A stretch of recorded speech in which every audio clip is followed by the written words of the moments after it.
അവകാശവാദങ്ങൾ കേട്ട് നമ്മൾ തന്നെ അത്ഭുതപ്പെട്ടു പോയി. അദ്ദേഹത്തിൻ്റെ പൂനൂർ മർക്കസ് ഗാർഡനിൽ അഥവാ മദീനത്തുന്നൂർ എന്ന് പറയുന്ന ആ സ്ഥാപനത്തിൽ നടത്തിയ ആ ഒരു ഉറൂസുമായി ബന്ധപ്പെട്ട് മാത്രം പറഞ്ഞ ചില ഭാഗങ്ങൾ കേട്ടു നോക്കി നിങ്ങൾ. ഈ രാജ്യത്തെ മുഴുവനും പ്രകാശിതമാക്കിയ ഖാജ, ആ ഖാജ അവരുടെ ഉറുസാണ് സൗത്ത് ഇന്ത്യയിലെ ഏറ്റവും വലിയ ഉറുസാണ് മദീനത്തുന്നൂറിൽ വെച്ച് നടക്കുന്നത്. മദീനത്തുന്നൂറിൽ മദനീയം അജ്മീരിയത്തിന്റെ ഭാഗമായാണ് ഇന്ന് നടക്കുന്നത്.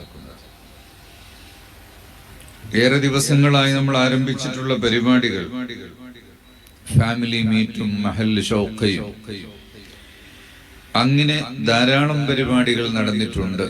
അപ്പോ സൗത്ത് ഇന്ത്യയിലെ ഏറ്റവും വലിയ അജ്മീർ ഉറൂസായിട്ട് നിങ്ങൾ ആരും അറിഞ്ഞോ? അജ്മീർ ഉറൂസ് എന്ന് പറഞ്ഞാൽ എത്ര വലിയ സംഭവമാണ്. അജ്മീറിൽ ആരുടെ ഉറൂസ നടക്കുന്നത്?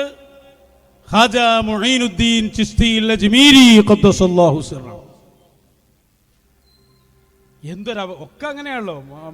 നോളജ് സിറ്റിയിലെ പള്ളി ഏതാന്ന് പറഞ്ഞ് മദീനത്തെ പള്ളി അതാണ്. മദീനത്തെ പള്ളിയും കൈതപ്പൊയിലെ പള്ളിയും ഒരുപോലെ.